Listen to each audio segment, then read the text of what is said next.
Ciertos documentos desclasificados revelan que desde el final de la Segunda Guerra Mundial y durante la Guerra Fría, ocultos bajo un velo de secretismo, el gobierno de Estados Unidos llevó a cabo pruebas militares en grandes poblaciones.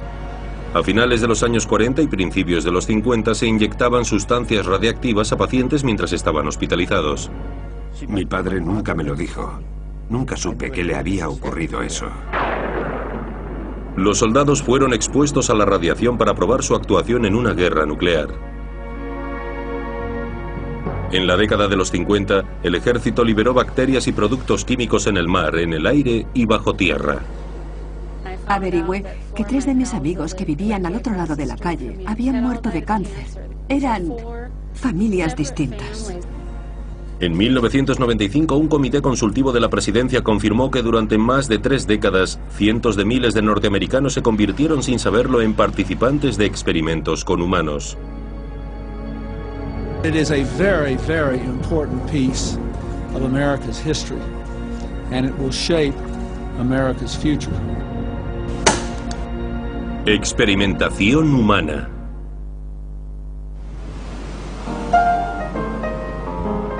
El este de Rochester, Nueva York, era a mediados de los años 30 y principios de los 40 la típica ciudad de una zona industrial. John Musso, hijo de una familia numerosa canadiense, era uno de los obreros que trabajaban duramente en las cocheras del ferrocarril construyendo y reparando vagones. Conoció a Rose, se casaron, fundaron un hogar y formaron una familia.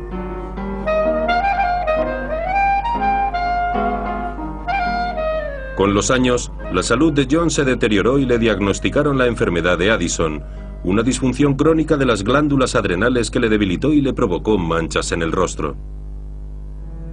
Cuando la Segunda Guerra Mundial estalló en Europa, la vida cambió poco para John.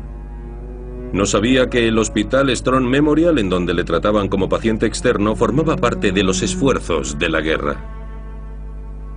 El hospital estaba siendo utilizado para las investigaciones del Proyecto Manhattan, la unidad secreta que desarrollaba la bomba atómica. El equipo del Proyecto Manhattan operaba en el interior de este edificio de alta seguridad al otro lado de la calle. Solo se permitía la entrada al personal autorizado. Las investigaciones se realizaban exclusivamente para el Proyecto Manhattan.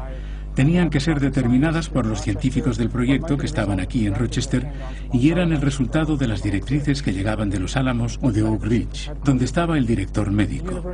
La universidad no tenía capacidad para averiguar qué clase de investigaciones se estaban haciendo. John Musso, como todos los demás pacientes del hospital, era ajeno a la actividad secreta del gobierno y continuaba con las visitas rutinarias a su médico para recibir tratamiento.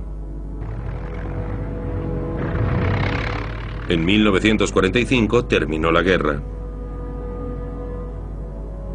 Cuando las tropas aliadas liberaron los campos de la muerte, el mundo supo de los horribles experimentos que los médicos nazis habían hecho con los prisioneros de los campos.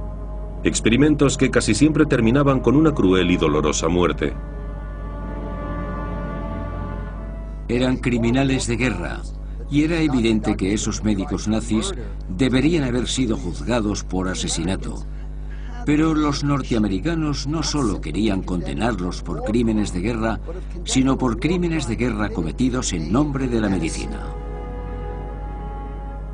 Cuando se instituyó en Nuremberg el tribunal para juzgar los crímenes de guerra y llevar a los nazis ante la justicia, se prestó especial atención a esos médicos y a los experimentos que llevaron a cabo con seres humanos. El resultado fue la formulación del Código de Nuremberg, una norma de conducta universal que controlaría cualquier experimento con humanos en años futuros. El primer principio, el más importante del Código de Nuremberg, es que no puedes investigar con nadie sin su permiso, sin el consentimiento del voluntario. Obviamente, las víctimas de los experimentos nazis no habían dado su consentimiento, y el Código de Nuremberg se basa en el consentimiento como principio para las experimentaciones con humanos. El juicio a los criminales de guerra nazis impresionó muy poco en Rochester y en Estados Unidos. Y el 1 de febrero de 1946, un médico que John no había visto nunca, el doctor Samuel Bassett, se acercó a su cama y le puso una inyección. John supuso que formaba parte del tratamiento para la enfermedad de Addison. El doctor Bassett no le dio ninguna explicación. Pero la inyección que le puso a John Musso no contenía ningún medicamento. Era una sustancia radiactiva, plutonio. John Musso era uno de los 18 pacientes utilizados como cobayas humanas y a todos les inyectaron pequeñas dosis de plutonio altamente tóxico. La premura por investigar con el plutonio era más o menos debida a un accidente ocurrido en Los Álamos. Un tubo de plutonio estalló en la cara de uno de los científicos investigadores. Había ingerido cierta cantidad. No se conocían los efectos que podía causar en el individuo, pero había otras preocupaciones con el plutonio por su toxicidad en general. Robert Oppenheimer y Louis Happelmann, que estaban en Los Álamos, estaban convencidos de que había que experimentar con humanos para determinarlo. Los estudios con animales no eran suficientes. Los doctores querían averiguar los efectos de plutonio en el cuerpo humano y observar su motilidad. No hay indicaciones en las fichas de esos pacientes que digan que se les administraron esas inyecciones. Las investigaciones eran de alto secreto. No se habló de ello a nadie, ni siquiera a los pacientes, como hemos sabido ahora. Con el venenoso plutonio fluyendo por su sangre, John Musso seguía haciendo su vida. Su mala salud le molestaba continuamente. Para él, era una batalla constante mantener el equilibrio y luchar con enfermedades comunes, como los resfriados, las infecciones. Tenía graves problemas para conseguirlo, pero nosotros lo atribuíamos a la enfermedad de Addison. El 21 de junio de 1973, a la edad de 72 años, citaron a John Musso en el Strong Memorial y por primera vez, 26 años después, le hablaron de la inyección de plutonio. Le pidieron que pasara unas pruebas y dio su consentimiento. No dijo una palabra a nadie sobre la prueba del plutonio. El 6 de mayo de 1984, a la edad de 82 años, John Musso murió llevándose su secreto a la tumba.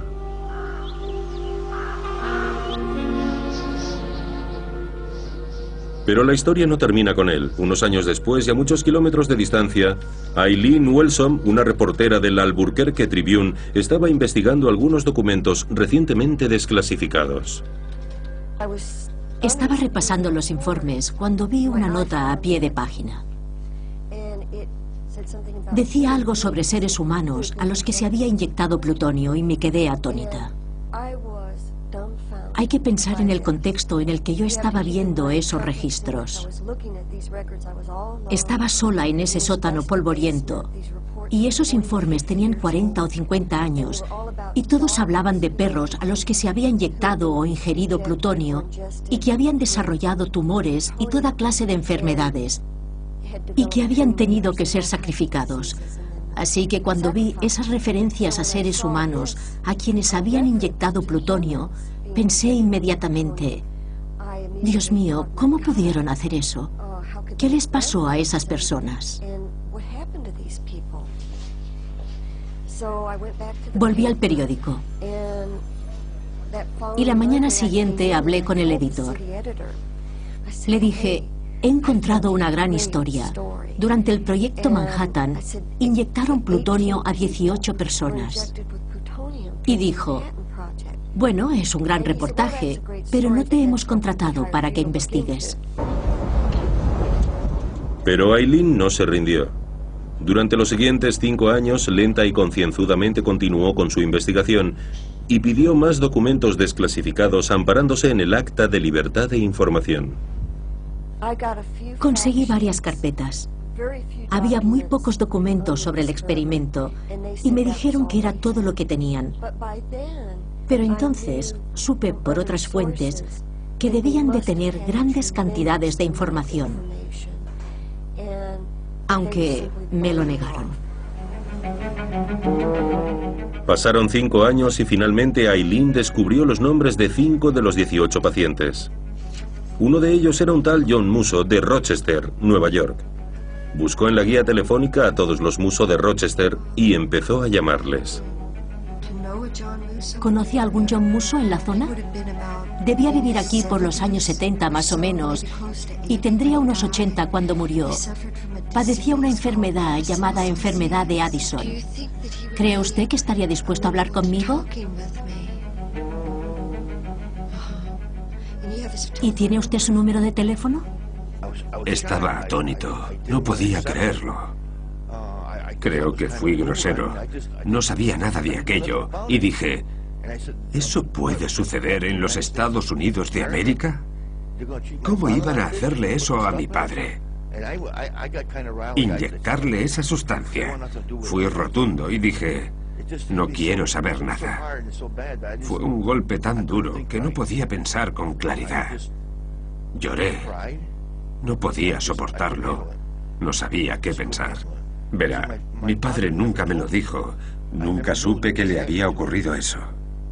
Después de la conmoción inicial, apareció la ira, la desilusión y la desconfianza en el gobierno. A mi padre le robaron algo.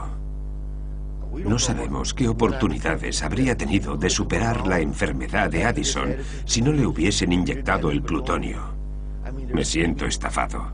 Me siento estafado porque no pudimos ir a pescar tanto como hubiésemos querido, ni a cazar tanto como hubiésemos querido. Ni él estaba allí para verme cuando jugaba un partido. Mi padre no estaba allí. Me siento estafado. Puedo parecer egoísta, pero no creo que lo sea por haber querido pasar más tiempo con mi padre. Iba con otras personas del barrio, pero mi padre no estaba. No estaba. Y ese sentimiento siempre ha estado ahí.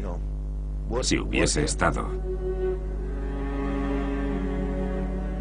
Nadie sabe con seguridad el efecto que el plutonio tuvo en la vida de John Musso y en la de los otros 17 pacientes, pero su historia saldría a la luz y sacudiría al gobierno federal.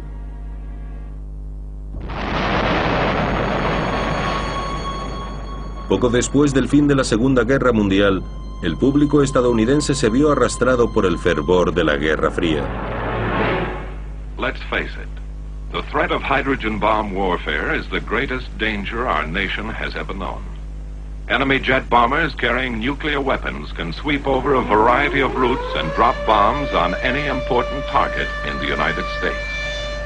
The threat of this destruction has affected our way of life in every city, town and village from coast to coast. La carrera nuclear hacia una nueva bomba atómica superior llevaba la instigación a nuevas fronteras y a una nueva dimensión de la experimentación con humanos. Entre 1951 y 1963, Estados Unidos llevó a cabo 925 pruebas con bombas atómicas y de hidrógeno en la atmósfera y bajo tierra en varios puntos del desierto de Nevada.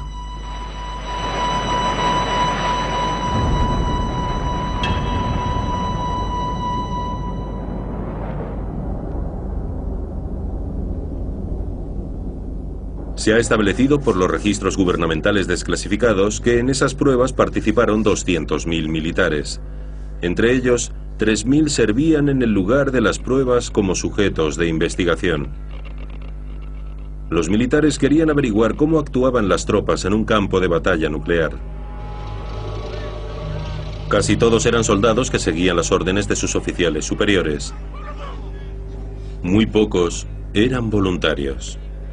How about radiation? You think there's much danger from radiation? Well, radiation is the least of the worries that the men are thinking about.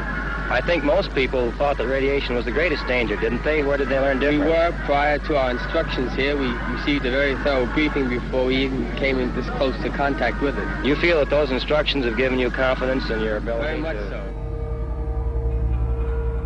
Uno de los soldados que estaban en esos agujeros era un piloto marine, Chuck Brody. Nos conocimos en 1948. Yo estaba pasando las vacaciones en San Francisco con otras dos chicas de la oficina. Y fuimos a cenar al club de oficiales. Y conocimos a 3 oficiales. Nos sentamos en una mesa. Estaba sonando la música y Chuck me pidió que bailásemos. Y así empezó todo. Esa misma noche, sin haberme besado ni tocado, me pidió en matrimonio. Me dijo, toda la vida he estado esperando a alguien como tú. Poco después de casarse, Pat se convirtió en la orgullosa esposa de un marine. En 1957, Estados Unidos planeaba detonar la que sería la mayor bomba atómica probada en la atmósfera, cuyo nombre en código era Hood. Y Chuck estaba allí, cerca de la zona cero. Estaba en las primeras trincheras. Había oficiales de tierra y de aire. Se iría turnando. El cuerpo de marines quería que todos comprobaran la seguridad de la exposición a la radiación.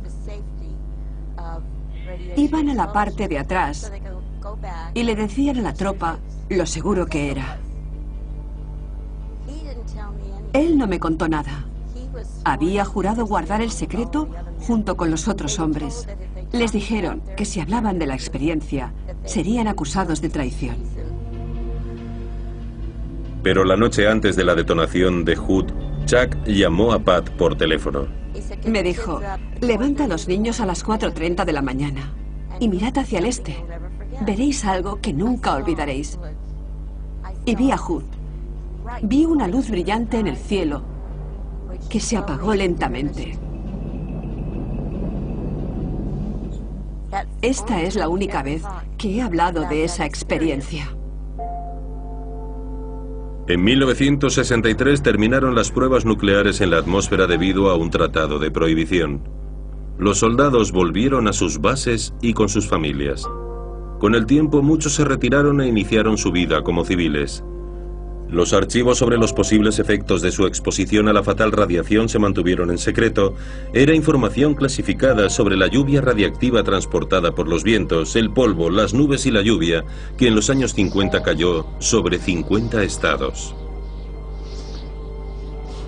Una mañana nos levantamos y se estaba poniendo desodorante en las axilas y vi que tenía un gran bulto bajo el brazo.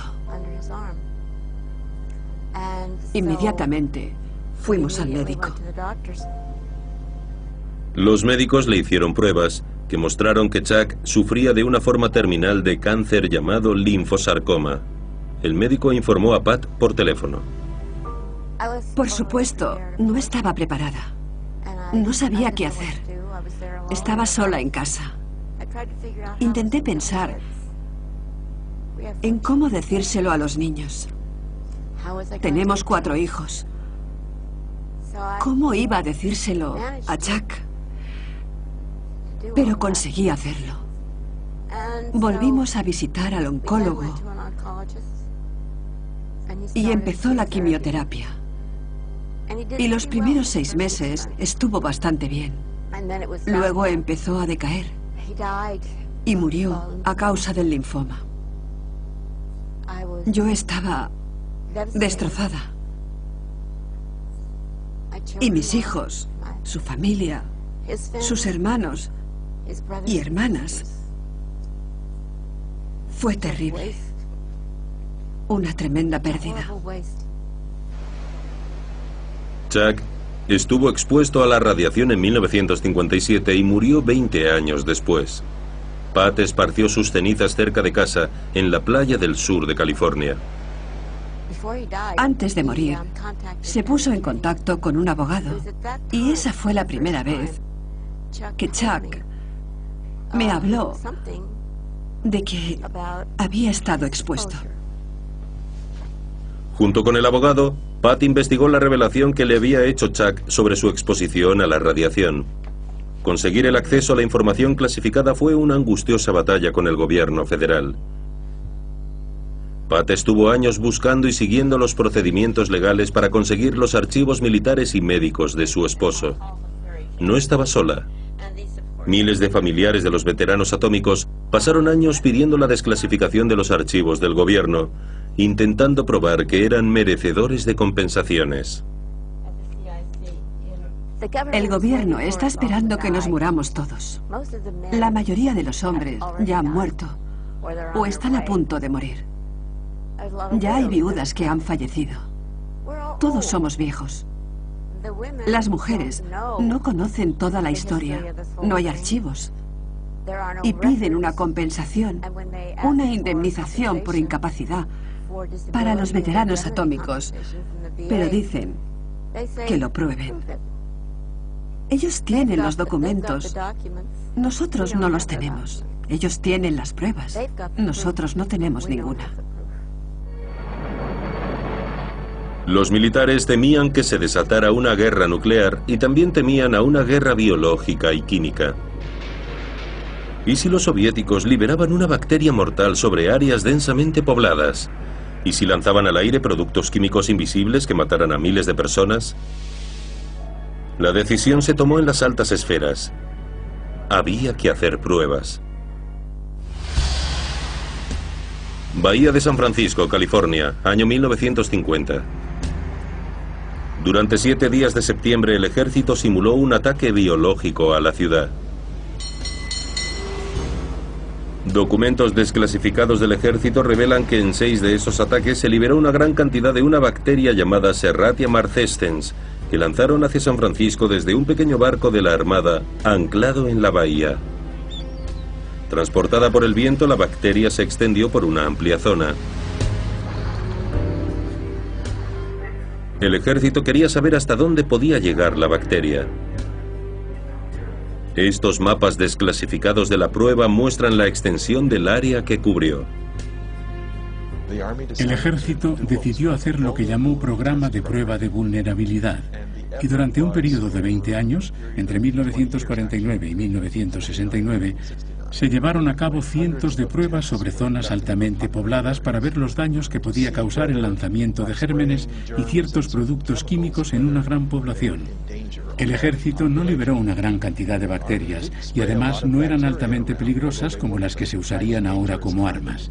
Sin embargo, la bacteria que utilizaron tenía algunos riesgos para la salud. El ataque invisible probablemente habría pasado sin ser detectado, pero algo fue terriblemente mal. Unos días después, 11 personas fueron ingresadas en el Centro Médico Stanford de San Francisco. Todos sufrían una grave infección bacteriana. Ed Nevin, uno de los pacientes, murió. Yo tenía 9 años en 1950 cuando él murió. Mi madre era enfermera y estaba atendiéndolo. Sufría una enfermedad terrible. Pasaba de tener una fiebre muy alta a tener mucho frío. Tenía alucinaciones y todo eso se lo causaba una grave infección y la fiebre.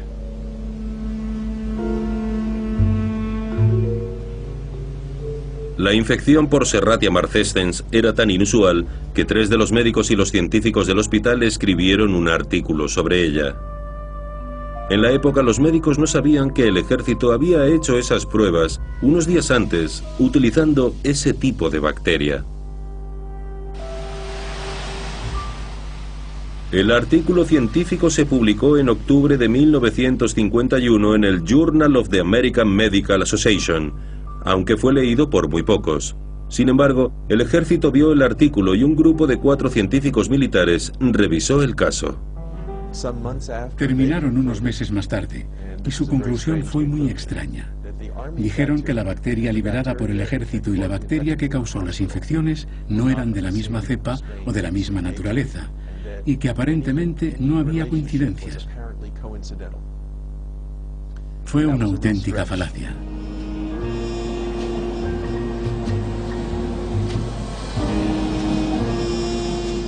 Pasaron 25 años más hasta que la historia salió a la luz.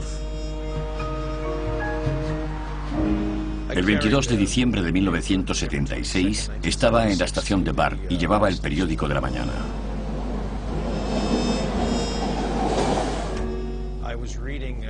Iba leyendo la portada con cierto interés porque soy fiscal. La portada narraba la historia de las pruebas que se hicieron en San Francisco en 1950. Me sorprendió, aunque a un abogado ya no le sorprende nada. Pero entonces tenía 35 años. Volví la página y me quedé atónito al ver la foto de mi abuelo. En el artículo decían que había sido el único que había muerto a causa de la prueba por la Serratia marcescens, la bacteria liberada en el aire. Nevin lo consultó con su familia y decidió llevar a los tribunales al gobierno federal. El juicio empezó el 16 de marzo de 1981, más de 30 años después de que tuviera lugar el suceso. Lo principal del caso es que no se puede utilizar al pueblo norteamericano como si fueran cobayas. En nuestro país mirábamos con asombro y desdén las prácticas que en aquellos tiempos se llevaban a cabo en la Unión Soviética y los países del telón de acero durante la Guerra Fría. Por eso para mí el centro del caso era el terrible descubrimiento de que no éramos mejor que los que despreciábamos. 3 meses después, el 20 de mayo, el honorable juez Conti falló en contra de Nevin. Concluyó que la decisión del ejército para realizar las pruebas estaba amparada por una causa de excepción, que da al gobierno de Estados Unidos inmunidad legal para tales prácticas. Más tarde, la Corte Suprema de Estados Unidos ratificó el fallo. Para ganar este caso habría sido necesario superar la inmunidad del gobierno de cientos de años de tradición que heredamos de Inglaterra, del rey. Y eso sigue vigente en las leyes de Estados Unidos por nuestra forma de gobierno. Para su señoría, estaba claro que no podíamos pasar eso por alto. La protección especial que tiene el gobierno. No se puede demandar al gobierno por esas materias importantes. Es la doctrina de la inmunidad. Así que para haber ganado el caso, habría que haber pasado por alto esa doctrina de inmunidad. Y los jueces no podían hacerlo. San Francisco no era la única ciudad elegida para un ataque biológico simulado. Documentos desclasificados demuestran que 2 años después se llevó a cabo una prueba similar a una escala mucho mayor en la ciudad de Minneapolis.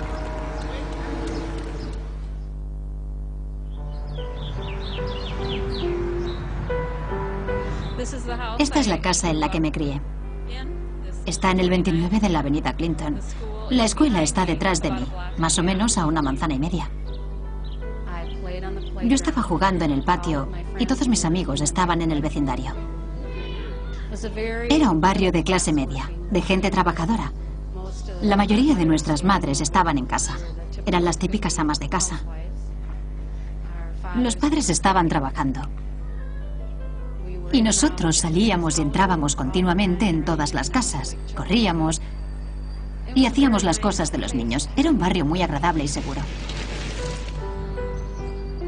En el verano de 1952, el ejército convirtió este ambiente seguro en terreno de pruebas, simulando un ataque con armas bacteriológicas.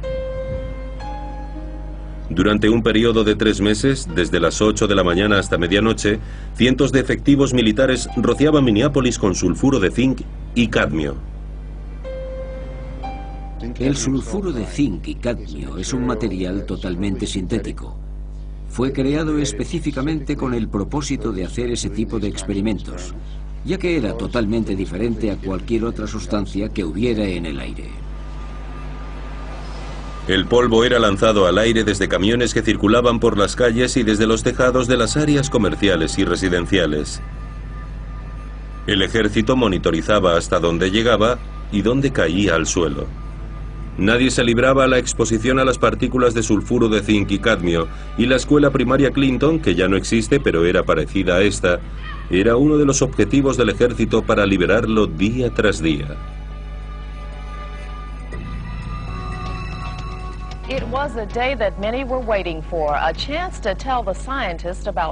En 1977, la KTCA, una emisora pública de televisión de Minneapolis, dio la noticia de las pruebas del ejército, centrando su atención en los altos problemas de salud que había en la escuela Clinton. Al principio, no me lo podía creer. Pensé, no es posible, no es verdad. No lo acepté durante muchos meses, pero durante ese tiempo decidí que tenía que averiguar la verdad. No estaba sola. La gente que lo había oído la siguió enseguida. Muchos fueron a oír a los testigos, a escuchar a los expertos. Los recuerdos de Diane empezaron a fluir. Recuerdo vívidamente que estaba en fila en la sala de música. Había un caballero sentado en una silla con una vara en la mano y nos la pasaba por el cuerpo, por encima de la ropa. Empecé contactando con mis antiguos compañeros de la escuela e hice una relación de enfermedades. Lo vi claro cuando averigüé que 4 de mis compañeros, que vivían al otro lado de la avenida Clinton, habían muerto de cáncer. Eran 4 familias distintas y no había relación entre ellas. Murieron con una diferencia de 1 año, a finales de los 80, y debían de tener alrededor de los 40 años. Pensé, a mí esto no me parece una coincidencia.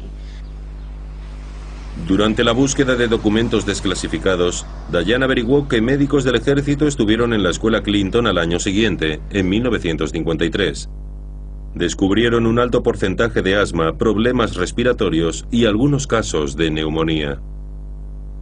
Un informe del Departamento de Salud de Minnesota también averiguó que el mismo año el porcentaje de mortalidad infantil fue inusualmente alto. Las causas relacionadas eran neumonía y otros problemas respiratorios. Hoy la toxicidad del sulfuro de zinc y cadmio es prácticamente desconocida, como lo era en los años 50. Si permanece en su estado original de sulfuro de zinc y cadmio, probablemente presente una baja toxicidad para las personas y el ambiente, pero no sabemos hasta dónde puede actuar si entra en contacto con bacterias u otros agentes del medio ambiente. Y si es así, existe la posibilidad de que mute y que el producto resultante sea mucho más tóxico que el propio sulfuro de zinc y cadmio. Hasta hoy no hay evidencias concluyentes de que el sulfuro de zinc y cadmio sea el responsable de las enfermedades sufridas por los alumnos de la escuela Clinton. Y el ejército sigue manteniendo que los productos químicos utilizados para la simulación eran totalmente inocuos. No se hizo un seguimiento. Nadie les ayudó. Negaron la fluorescencia del detector. Pero yo seguí insistiendo y tengo todos los informes de varios grupos de alumnos que recuerdan lo mismo. Y entonces el ejército dijo, sí, se detectó cierta fluorescencia. Desde el principio tuvimos que ser nosotros quienes descubriésemos qué había ocurrido. Tuvimos que enfrentarnos al ejército y todavía seguimos esperando los informes médicos que pedimos hace 6 años. La convicción del Departamento de la Defensa de que era un material totalmente inocuo es una suposición, porque no tenemos ninguna información de los efectos sobre la salud de ese material a largo plazo. También creo que el punto de vista del público que estuvo expuesto a ese material y la ansiedad expresada por esas personas no han sido dirigidos efectivamente a las agencias gubernamentales. Cambió totalmente los recuerdos de mi infancia, que yo pensaba que había sido idílica y muy típica de Estados Unidos. Saber que se hicieron esas pruebas en mi escuela me conmocionó totalmente. Después de las pruebas en San Francisco y Minneapolis, el ejército llevó a cabo otra prueba para ver cómo se comportaba la bacteria bajo tierra. El objetivo, el sistema de transporte suburbano de la ciudad de Nueva York.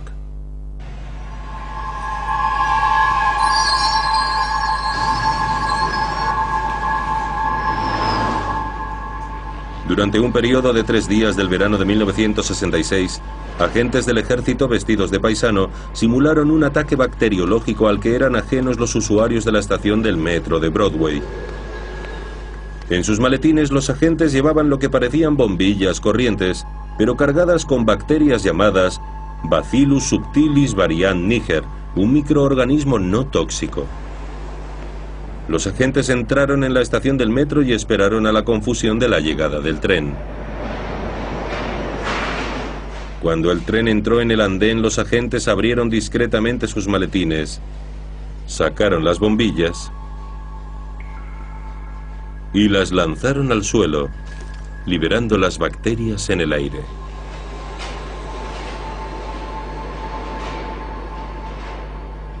A diferencia de San Francisco y Minneapolis, no hubo informes inmediatos de que hubiesen provocado ninguna enfermedad. Podemos estar seguros de que algunas personas enfermaron, pero no fueron muchos. Además, seguramente el número de enfermos graves fue mínimo o tal vez ninguno. No lo sabemos porque nadie fue monitorizado. Pero ¿cuántos norteamericanos fueron rociados desde el mar, en tierra y bajo tierra en ese periodo de 10 años? ¿Hubo pruebas similares en años posteriores? Es difícil decirlo. Muchos detalles siguen manteniéndose en secreto en documentos clasificados del gobierno. No sabemos el número exacto, pero millones de personas en un momento u otro inhalaron agentes biológicos y químicos que liberó el ejército en los años 50 y 60. A finales de los 70 y durante los 80, el Congreso concedió audiencias y aceptó solicitudes para la desclasificación de documentos en un intento de saber más sobre los riesgos que se habían corrido. La historia de John Musso y los otros 17 pacientes inyectados con plutonio a finales de los años 40 finalmente vio la luz. En noviembre de 1993, 5 años después de la investigación, el Albuquerque Tribune publicó el artículo de Eileen Welsom en la portada del periódico. Cuando salió la primera impresión, me senté esperando un aluvión de llamadas telefónicas. Pensé, esto es ultrajante. Esa gente tiene que llamarme. No recibí ni una sola llamada.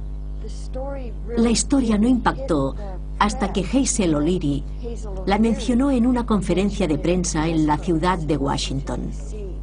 I would like to tell you that what I've been told about these experiments, what I think I know and have processed with respect to these 18 citizens of our country, leave me both appalled, shocked, and deeply saddened. Si el gobierno es realmente responsable de eso y es el causante del daño infligido a las vidas de algunos de nuestros ciudadanos, entonces el gobierno estaría en una posición de deuda y debe compensarles por ello. La primera vez que pronuncié esas palabras, estalló una tormenta. Yo no pensaba que nadie pudiera pensar que era algo raro, que fuera extraño que un funcionario dijera algo así. La declaración de O'Leary no fue inusual, ya que la media nacional conocía la historia y el Departamento de Energía recibía cada día miles de llamadas telefónicas. Empezó con una investigación interna en el Departamento de Energía. La tarea no era fácil. Requería la revisión de millones de documentos de los archivos del gobierno en almacenes de todos los estados. Muchos de ellos seguían siendo clasificados. O'Leary presentó el asunto ante el presidente Clinton y en 1994 formó un comité consultivo presidencial para investigar la experimentación en humanos con radiación. El comité no investigó las pruebas bacteriológicas y químicas. Después de un año de trabajos intensivos, el comité presentó su informe al presidente. If this committee's work is to mean anything, it has to be that 50 years from now, there does not have to be another presidential committee charged with investigating allegations of abuses of human subjects. Los informes revisaban la historia de la experimentación humana y los modelos éticos, pero no consiguió satisfacer las expectativas de las víctimas. Lo que el comité hizo esencialmente fue decir que los experimentos son malos, pero no se culpó a nadie. No encontraron ningún médico ni instituciones culpables. Y a pesar del gran número de personas que habían sido maltratadas y utilizadas para esos experimentos sin ninguna ética, el comité recomendó que solo fueran compensadas las familias de los pacientes inyectados con plutonio. Publicamos un artículo que contenía muy buena información, Pero las familias de las personas que habían sido utilizadas en esos experimentos siguen sin poder tener acceso a esos documentos. Creo que si yo hubiese estado en el otro lado, habría sentido lo mismo, especialmente por el experimento, y empecé a cambiar casi todas mis ideas sobre lo que pensaba del presidente de los Estados Unidos y de Ruth Bader, presidenta del comité. Nos lo prometieron. Pero fuimos tan inocentes que no sabíamos que el gobierno no podía ni sabía cómo liberar los documentos. Todos fuimos muy inocentes. This morning I signed an executive order instructing every arm and agency of our government that conducts, supports, or regulates research involving human beings to review immediately their procedures. Ya hay algunos procedimientos nuevos. Con esta sustancia, muchos pacientes sienten molestias en la garganta. Los médicos que dirigen ese tipo de experimentos tienen que explicar la naturaleza del estudio y obtener un consentimiento escrito del paciente. Firme, por favor, y podremos empezar. Hoy las cosas son muy distintas. Nuestra institución no acepta ningún tipo de investigación secreta o clasificada. Y también nos reservamos el derecho a publicar cualquiera de nuestras investigaciones. Los DVDs de la Junta de Control y Ética. La Junta de Control y Ética ha instalado centros médicos de investigación para discutir abiertamente y aprobar los experimentos con humanos. Cualquier gran experimento o gran proyecto que proponga el gobierno, que suponga comprometer el bienestar de un individuo, nunca debería aprobarse.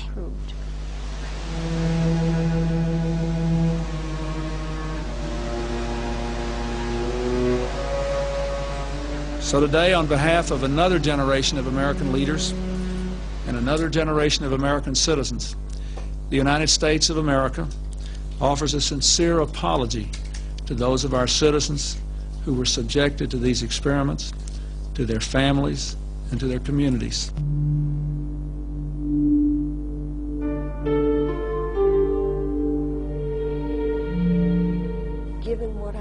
Por lo que he aprendido sobre investigación médica, la naturaleza humana y el gobierno federal, dentro de 50 años, los periodistas escribirán sobre experimentos no éticos que se realizaron en los años 90. Y lo creo porque los seres humanos son seres humanos. Y siempre habrá algunas personas que se atrevan a cruzar la línea. Cualquiera que se implique en una acción, asumiendo que es secreta y que debe continuar siéndolo, tiene que saber que tarde o temprano se sabrá la verdad, que tarde o temprano se averiguará. Y cuando actúen, tienen que entender que si no hoy o mañana o el año próximo, los archivos históricos acabarán por delatarles. Y todos sabremos lo que hicieron.